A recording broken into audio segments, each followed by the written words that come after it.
111 পানিহাটি বিধানসভা কেন্দ্রে এবছরের রাজ্য যুব আন্দোলনের এবং আরজি করের ছাত্রী এবং ডাক্তার পানিহাটির মেয়ে শ্রীলোত্তমার আন্দোলনের অন্যতম মুখ কলতান দাশগুপ্ত নির্বাচনের দিন ঘোষণা এবং বামফ্রন্টের পক্ষ থেকে গতকাল নাম প্রকাশের পর প্রচারে নেমে পড়লেন কর্মী সমর্থকদের নিয়ে।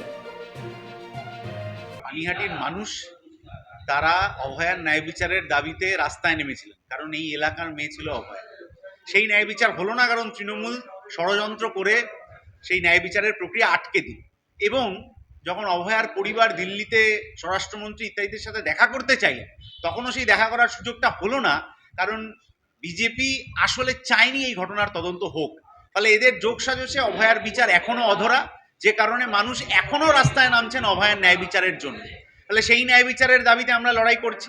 এবং তার পাশাপাশি এই এলাকায় যে বেহাল দশা, এলাকার রাস্তাঘাট সেটা এখনই জলের তলায় চলে গেছে, এখনো বৃষ্টি ভালো করে শুরু হয়নি। যত্রতত্র জঞ্জাল পড়ে রয়েছে, কেন পড়ে রয়েছে কেউ জানে না। এলাকার যে হাসপাতাল, সেই স্টেট জেনারেল হাসপাতালের বেহাল দশা। করোনার মতো একটা মহামারী পেরিয়ে যাওয়ার পরেও এখানে নতুন করে সামান্য ইনফ্রাস্ট্রাকচার নতুন করে তৈরি হওয়া, তা তৈরি হলো না। ফলে যে মানুষ কখনো তৃণমূলকে কখনো বিজেপিকে ভরসা করে ভোট দিলেন, সেই মানুষ যে আসলে হতাশ হলেন, সেই মানুষ লাল ঝান্ডার উপর ভরসা রাখছেন এবং ভরসা করতে পারছেন, আমরা এটাই বুঝেছি। পানিহাটি একটা নামই হয়েছে জঞ্জাল নগরী, মানে একটা ঐতিহাসিক পানিহাটি যেখানে রবীন্দ্রনাথ, চৈতন্য, গান্ধী, জওহরলাল নেহরু, সবাই, নেতাজি সুভাষচন্দ্র বোস, সেরকম একটা পুরনো ঐতিহ্যশালী একটা শহর। সেইখানে দাঁড়িয়ে এই বছর ভোটে আপনাদের ভাবনা এই বা দাবি কি থাকবে? দেখবেন সিপিআইএম বাংলা বাঁচাও যাত্রা করেছিল, যে বাংলাকে আসলে এখন বাঁচাতে হবে, এবং পানিহাটিও তার ব্যতিক্রম নয়। যেভাবে আক্ষরিক অর্থে পানিহাটি জলের তলায় ডুবে যাচ্ছে, যেভাবে পানিহাটির চারিদিকে যত্রতত্র জঞ্জাল পড়ে রয়েছে, তার থেকে অসুখ বিসুখের সৃষ্টি হচ্ছে। এবং গোটা এলাকা জুড়ে যারা যোগ্যতার সাথে কাজ পেতে পারতেন, পানিহাটির সেই যুবদের কাজ কোথায়? রাজ্যের মুখ্যমন্ত্রী, দেশের প্রধানমন্ত্রী ডবল ডবল চাকরি, ট্রিপল ট্রিপল চাকরির কথা বলছেন, কিন্তু এলাকার ছেলেমেয়েদের কাজ কোথায় হচ্ছে? এই কথা বলেই আমরা নির্বাচনে এসেছি, যে পানিহাটির গৌরব ফিরিয়ে দিতে হবে, পানিহাটিকে বাঁচাতে হবে, কারণ বাংলাকে বাঁচাতে হবে।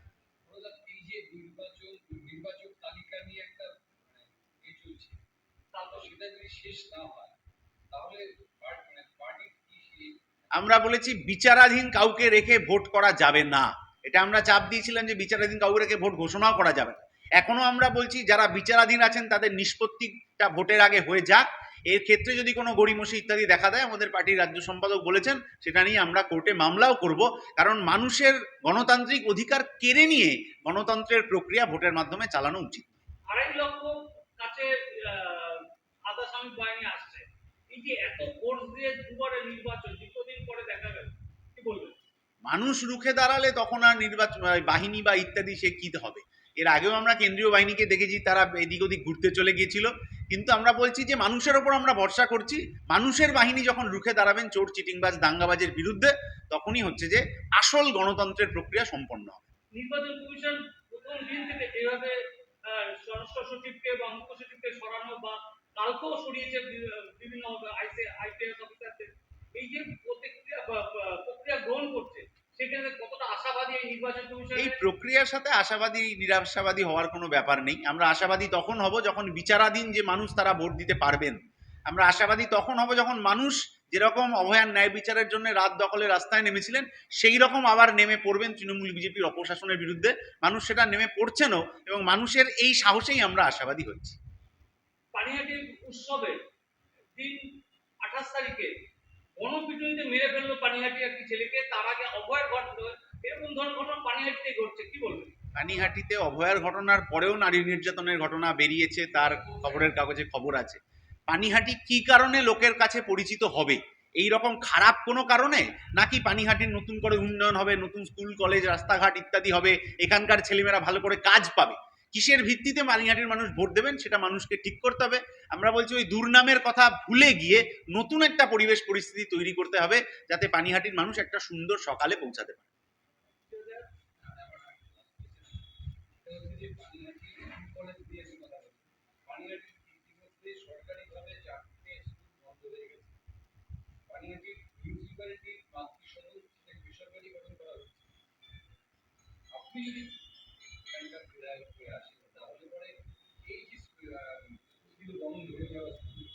প্রাইমারি স্কুল অবৈধ বন্ধ হয়েছে এবং